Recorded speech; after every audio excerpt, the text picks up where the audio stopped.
Assalamualaikum warahmatullahi wabarakatuh.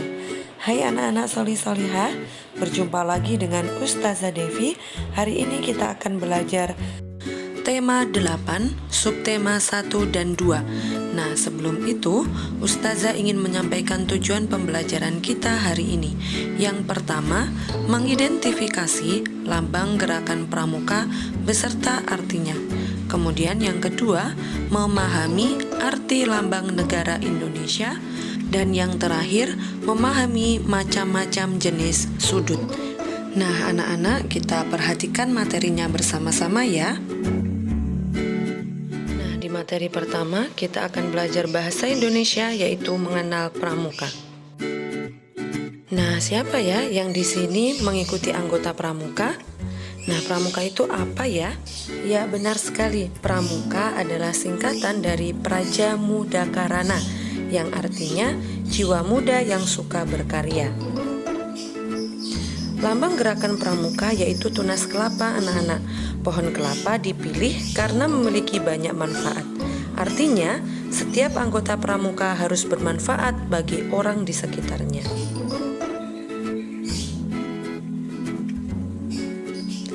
Nah, di dalam pramuka itu ada tingkatannya ya, anak-anak. Yang pertama yaitu pramuka siaga. Nah, kisaran umurnya yaitu 7-10 tahun.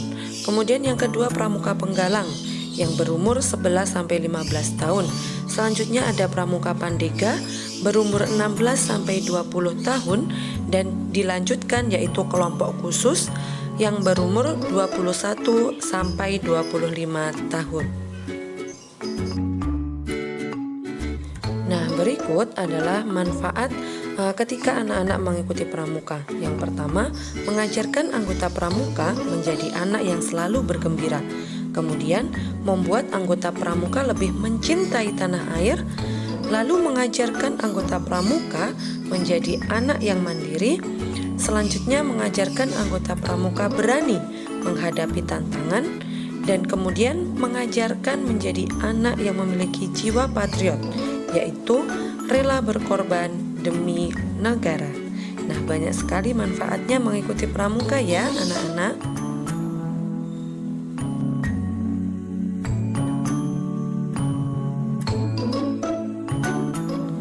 Nah, di dalam pramuka ada 10 janji yang harus diterapkan oleh seluruh anggota pramuka, yang disebut sebagai dasa dharma pramuka, anak-anak. Dasa itu berarti 10, kemudian dharma berarti janji. Nah, ke-10 janji itu ini ya, anak-anak bisa dibaca sendiri. Nah, dari 10 janji tersebut berarti kita dapat simpulkan bahwa sikap yang harus dimiliki anggota pramuka yaitu bertakwa, kemudian penyayang, lalu sopan santun, patuh terhadap aturan, suka menolong, dan sabar, kemudian rajin, sederhana, disiplin, berani, bertanggung jawab, dan kemudian jujur. Nah, berikut adalah sikap-sikap yang harus dimiliki oleh seorang anggota pramuka. Nah, di Indonesia, anak-anak, Hari Pramuka biasanya diperingati setiap tanggal 14 Agustus. Nah, anak-anak di sini ada yang masih ingat tidak ya Bapak Pramuka Sedunia? Ya, benar sekali, Robert Stephenson Smith Baden-Powell. Nah, baik anak-anak, sekarang kita bahas tentang pramuka siaga ya. Nah, pramuka siaga itu berada pada rentang sekitar 7-10 tahun ya, anak. Nah, ada hal-hal yang perlu kita ketahui tentang pramuka siaga, anak-anak. Yang pertama yaitu kelompok pramuka siaga disebut barung. Setiap barung memiliki tanda atau lambang barung, yaitu bendera berbentuk segitiga sama sisi. Lambang atau tanda barung itu tidak bergambar ya, anak-anak. Nah, bendera masing-masing barung memiliki warna sesuai pilihan anggota kelompoknya. Warna bendera atau tanda barung diutamakan dipilih dari warna lambang negara burung Garuda. Nah, warna yang ada di burung Garuda itu apa saja, anak-anak? Ya, biasanya itu ada merah, kemudian kuning, putih, hitam, atau yang lainnya. Nah, kemudian yang keenam, Setiap barung biasanya terdiri dari 6 anggota pramuka siaga. Nah, kemudian yang terakhir yaitu nama barung merupakan cerminan sifat-sifat baik yang akan ditiru oleh seluruh anggota barung. Nah, anak-anak, berikut adalah contoh warna yang bisa dipilih oleh masing-masing barung. Tetapi diusahakan memilih warna-warna yang ada pada lambang negara kita ya anak-anak, yaitu apa? Garuda Pancasila. Apa saja warnanya? Ada putih, hitam, merah, hijau, atau kuning. Setiap warna pada lambang negara memiliki arti khusus yang menunjukkan cita-cita dan ciri-ciri tertentu. Begitupun warna yang dipilih oleh setiap barung menunjukkan arti dan cita-cita dari kelompok barung tersebut. Nah, sekarang anak-anak perhatikan gambar berikut. Kira-kira ini lambang apa ya? Ya, benar sekali. Gambar di atas merupakan gambar lambang gerakan pramuka dari setiap daerah yang ada di Indonesia. Nah, yang ini yaitu lambang dari Jawa Barat, kemudian Sumatera Utara, lalu Kalimantan Utara, kemudian dari daerah khusus ibu kota yaitu Jakarta, kemudian yang lambang terakhir itu adalah lambang dari Papua Barat. Nah, gambar pramuka setiap daerah itu berbeda ya anak-anak. Keberagaman tersebut sesuai dengan keunikan dan keunggulan yang dimiliki oleh setiap daerah. Meskipun demikian, tujuan semua anggota pramuka di Indonesia sama, yaitu menciptakan anggota pramuka yang bermanfaat untuk lingkungan. Nah, berikut Ustazah jelaskan penggunaan atribut pramuka siaga putri. Nah, yang pertama yaitu ada tanda tutup kepala anak-anak. Kemudian ada tanda pelantikan, lalu tanda barung, tanda kecakapan umum, lalu tanda kecakapan khusus, kemudian tanda pandu dunia, lalu papan nama, dilanjutkan tanda lokasi, pita nomor, badge daerah, dan tanda jabatan. Nah, atribut untuk pramuka siaga putri ini hampir sama dengan atribut untuk pramuka siaga putra. Hanya ada sedikit perbedaan anak-anak. Bedanya yaitu ada di tanda pandu dunia dan di tanda pelantikan. Nah, apabila siaga putri, tanda pandunya berbentuk lingkaran, sedangkan untuk siaga putra berbentuk persegi.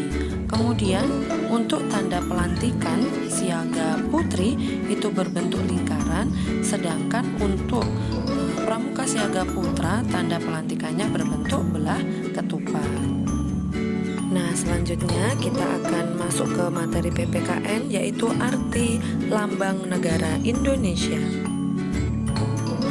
Nah, anak-anak, salah satu cara mencintai tanah air Indonesia adalah dengan mengenal dan memahami identitas bangsa Indonesia, di antaranya bahasa negara, bendera kebangsaan, lagu kebangsaan, lambang negara, semboyan negara, dan lain-lain. Nah, Ustazah jelaskan satu persatu ya anak-anak. Yang pertama yaitu bahasa. Di Indonesia memiliki beragam budaya dan bahasa. Hampir setiap daerah di Indonesia memiliki bahasa daerah masing-masing. Tetapi bahasa yang digunakan sebagai bahasa persatuan bangsa Indonesia adalah bahasa Indonesia. Dengan adanya bahasa Indonesia, kita mampu berkomunikasi dengan suku-suku lain di seluruh daerah di negara Indonesia. Dengan begitu, bahasa Indonesia menjadi salah satu simbol pemersatu bangsa. Nah, kemudian yang kedua anak-anak yaitu bendera kebangsaan. Bendera negara Indonesia diberi nama yaitu Sangsaka Merah Putih. Merah artinya keberanian, kemudian putih yang berarti kesucian. Bendera Sangsaka Merah Putih dijahit oleh Ibu Fatmawati, istri dari Bapak I.R. Soekarno, Presiden pertama Indonesia. Bendera Sangsaka Merah Putih pertama kali dikibarkan pada Hari Kemerdekaan Indonesia, yaitu tanggal 17 Agustus 1945 di rumah I.R. Soekarno, Jalan Pegangsaan Timur, nomor 54 Jakarta. Kita memberi hormat saat bendera dikibarkan sebagai tanda penghormatan. Nah, kemudian yang ketiga yaitu lagu kebangsaan anak-anak. Lagu kebangsaan bangsa Indonesia yaitu Indonesia Raya diciptakan oleh W.R. Supratman. Lagu ini dinyanyikan saat upacara kemerdekaan dan biasanya juga dinyanyikan pada saat upacara hari Senin di sekolah, upacara kenegaraan, acara-acara yang dihadiri oleh negara lain, dan masih banyak acara yang lainnya. Nah, kemudian yang keempat yaitu lambang negara. Lambang negara adalah suatu bentuk yang digunakan sebagai lambang resmi suatu negara. Lambang negara Indonesia yaitu burung Garuda Pancasila. Burung Garuda ini dipilih karena melambangkan kebesaran dan kekuatan. Dengan harapan Indonesia akan menjadi negara yang besar dan kuat. Lambang negara Garuda Pancasila dirancang oleh Sultan Hamid II dan disempurnakan oleh Bapak Presiden kita yang pertama yaitu I.R. Soekarno. Sebagai warga negara, kita harus mewujudkan Indonesia untuk menjadi negara yang besar dan juga kuat. Nah, berikut adalah bagian dari Garuda Pancasila, anak-anak. Yang pertama yaitu kepala. Kepala menoleh ke sebelah kanan, yaitu melambangkan sebuah kebaikan. Kemudian yang kedua sepasang sayap. Nah, sayap ini masing-masing memiliki bulu yang berjumlah 17, anak-anak. Nah, berikut adalah berhubungan dengan tanggal kemerdekaan Indonesia, yaitu pada tanggal 17. Nah, kemudian yang ketiga yaitu ada ekor. Nah, ekor di burung Garuda ini memiliki bulu berjumlah 8 yang berhubungan dengan bulan kemerdekaan Indonesia, yaitu bulan ke-8, yaitu Agustus. Kemudian yang keempat yaitu ada pangkal ekor, memiliki bulu berjumlah 19 yang berhubungan dengan tahun kemerdekaan. Nah, dilanjutkan dengan leher. Leher memiliki bulu berjumlah 45 yang berhubungan dengan tahun kemerdekaan. Jadi tahun kemerdekaan kita yaitu 1945. Lengkap ya anak-anak. Kemudian yang keenam ada leher yang terdapat perisai menyerupai jantung. Perisai tersebut dilengkapi dengan lambang sila Pancasila. Nah, kemudian dilanjutkan oleh kaki burung Garuda mencengkram pita yang bertuliskan Bhinneka Tunggal Ika. Nah, kemudian yang ke-8 anak-anak ada garis tebal pada perisai melambangkan bahwa negara Indonesia dilalui oleh garis khatulistiwa. Kemudian yang ke-9 sayap, paruh, cakar, dan ekor merupakan lambang tenaga dan kekuatan pembangunan.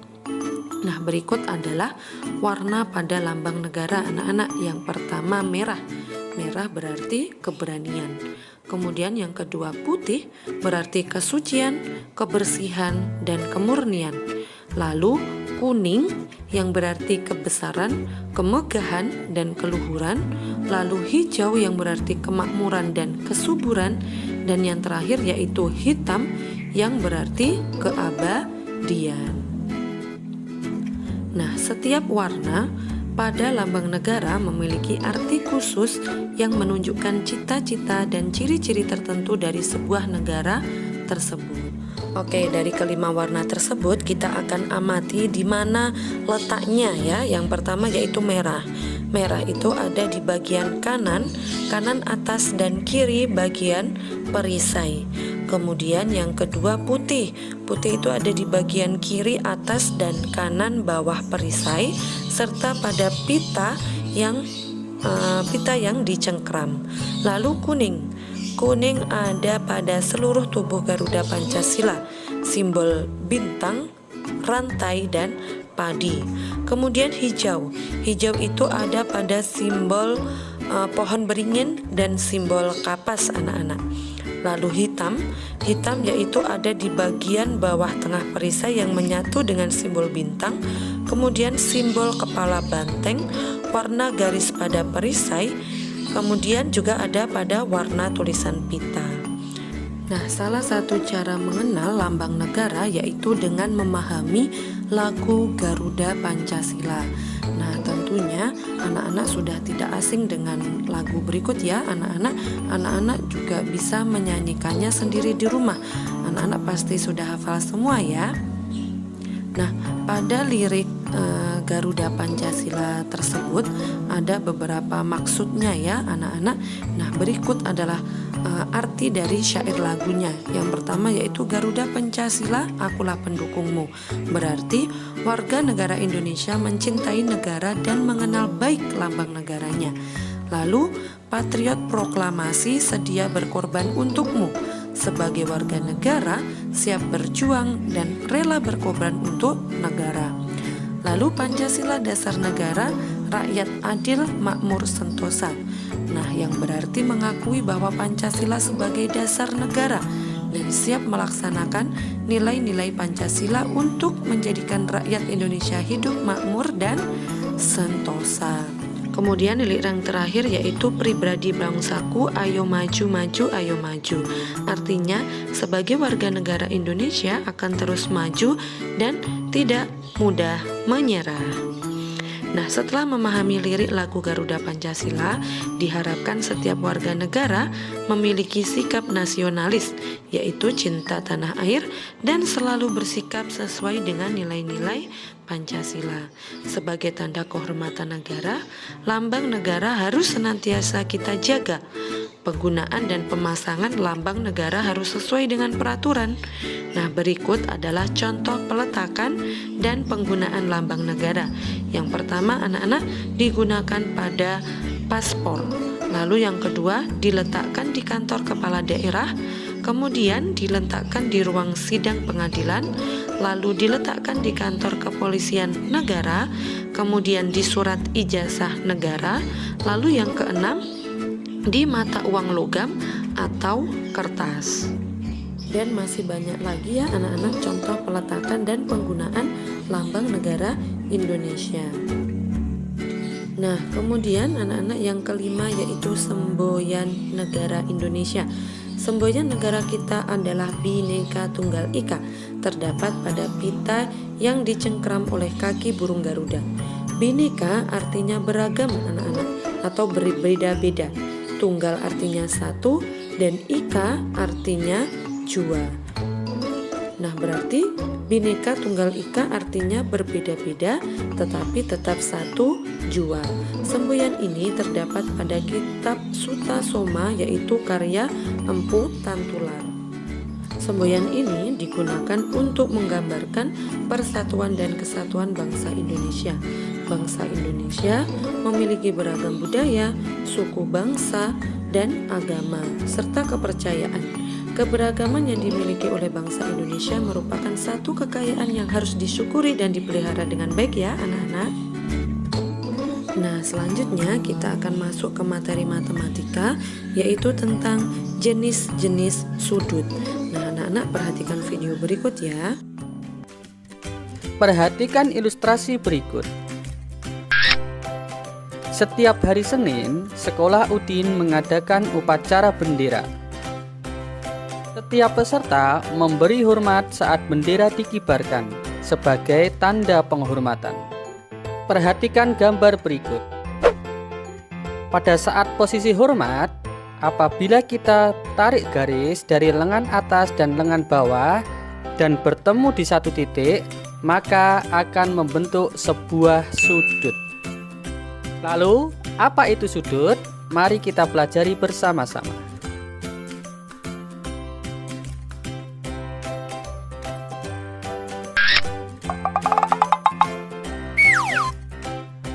Gambar berikut adalah gambar sebuah sudut. Kita beri nama sudut A, B, C. Dari gambar tersebut, maka bisa kita tarik kesimpulan sudut dibentuk oleh dua buah garis lurus.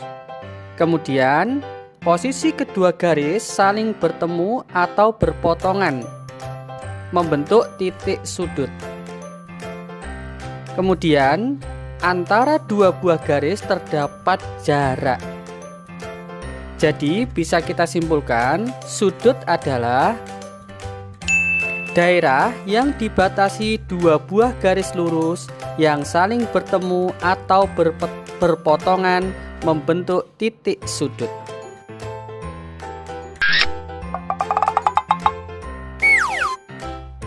Selanjutnya, berdasarkan gambar-gambar berikut, tentukan manakah yang merupakan sudut.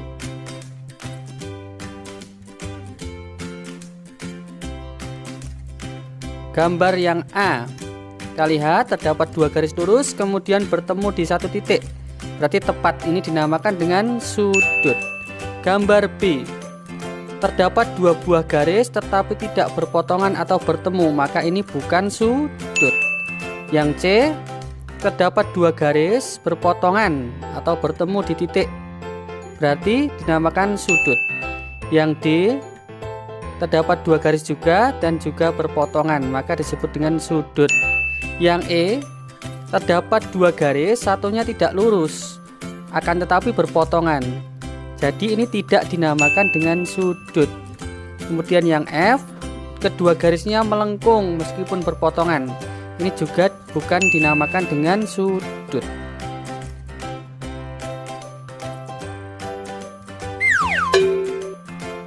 Sekarang mari kita mengenal bagian-bagian dari sudut. Yang pertama, sudut berikut disebut dengan sudut ABC. Cara penulisannya, titik pertemuannya yaitu titik B letaknya berada di tengah-tengah. Kemudian garis AB dan garis BC disebut dengan kaki sudut. Sedangkan titik B merupakan pertemuan antara garis AB dan BC disebut dengan titik sudut. Selanjutnya, terdapat jarak antara kedua buah garis, maka ini dinamakan dengan besarnya sudut dengan satuannya adalah satuan derajat. Tahukah kalian, meskipun garis diperpanjang, maka besarnya sudut akan tetap sama. Ya, itu tadi adalah bagian-bagian dari sudut.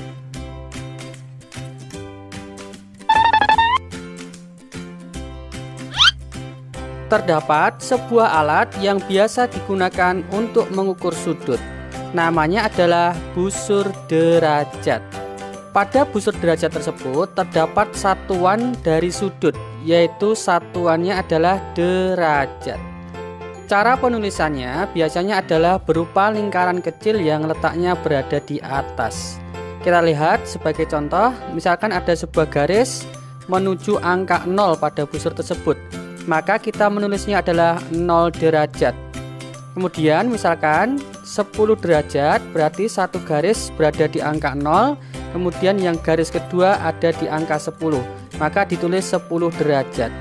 Kemudian misalkan 20 derajat, berarti garisnya yang kedua berada di 20, kita menulisnya 20 derajat. Kemudian garis kedua di angka 90, maka kita menulisnya 90 derajat. Dan jika di garis keduanya ada di angka 180, maka kita menulisnya 180 derajat. Bagaimana? Sudah paham ya? Alhamdulillah. Selanjutnya kita akan belajar tentang macam-macam sudut. Sudut yang pertama yaitu sudut siku-siku. Kita lihat terdapat dua garis lurus yang berpotongan membentuk sudut 90 derajat. Ini dinamakan dengan sudut siku-siku. Jadi sudut siku-siku adalah sudut yang besarnya 90 derajat. Sudut kedua, sudut lancip. Kita lihat ternyata dua garis lurus yang berpotongan membentuk sudut yang kurang dari 90 derajat dan lebih dari 0 derajat. Jadi sudut lancip adalah sudut yang besarnya lebih dari 0 derajat dan kurang dari 90 derajat. Selanjutnya sudut tumpul. Kita lihat bersama, besarnya lebih dari 90 derajat tetapi kurang dari 180 derajat. Jadi sudut tumpul adalah sudut yang besarnya lebih dari 90 derajat dan kurang dari 180 derajat. Sudut keempat yaitu sudut lurus. Dua garis bertemu membentuk garis lurus, sehingga besarnya adalah 180 derajat. Jadi sudut lurus adalah sudut yang besarnya 180 derajat.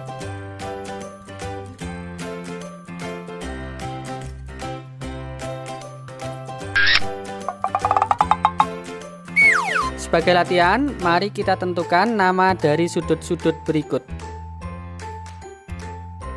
Yang pertama, ya, ini lebih kecil dari 90 derajat, berarti dinamakan dengan sudut sekian untuk tema lancip. ini. Terima kasih. Kemudian yang kedua, ya ini tegak lurus ya, maka dinamakan dengan sudut siku-siku.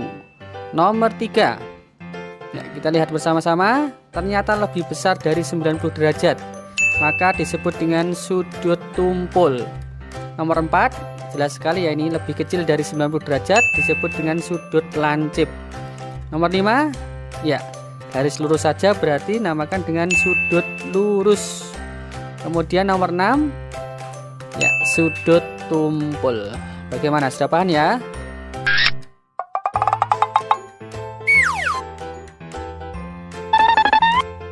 Sekarang perhatikan soal berikut. Siti mulai belajar di sekolah pukul 7. Sudut terkecil yang terbentuk oleh kedua jarum jam tersebut adalah sudut. Kita lihat dulu, jarum panjangnya ada di angka 12, kemudian jarum pendek di angka 7. Karena yang ditanyakan sudut terkecil, maka kita cari yang jaraknya paling pendek atau yang paling kecil. Kita lihat, ternyata sudut yang terbentuk adalah, ya, sudut tumpul, karena lebih besar dari 90 derajat.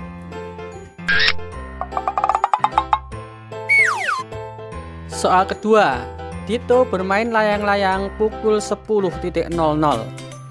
Sudut terkecil yang terbentuk dari kedua jarum jam tersebut adalah, ya, kita lihat jarum panjangnya di angka 12, kemudian jarum pendek di angka 10. Karena sudut terkecil, berarti kita cari jarak yang terpendek. Ya, jadi sudutnya adalah sudut lancip. Ya, benar sekali, karena lebih kecil dari 90 derajat.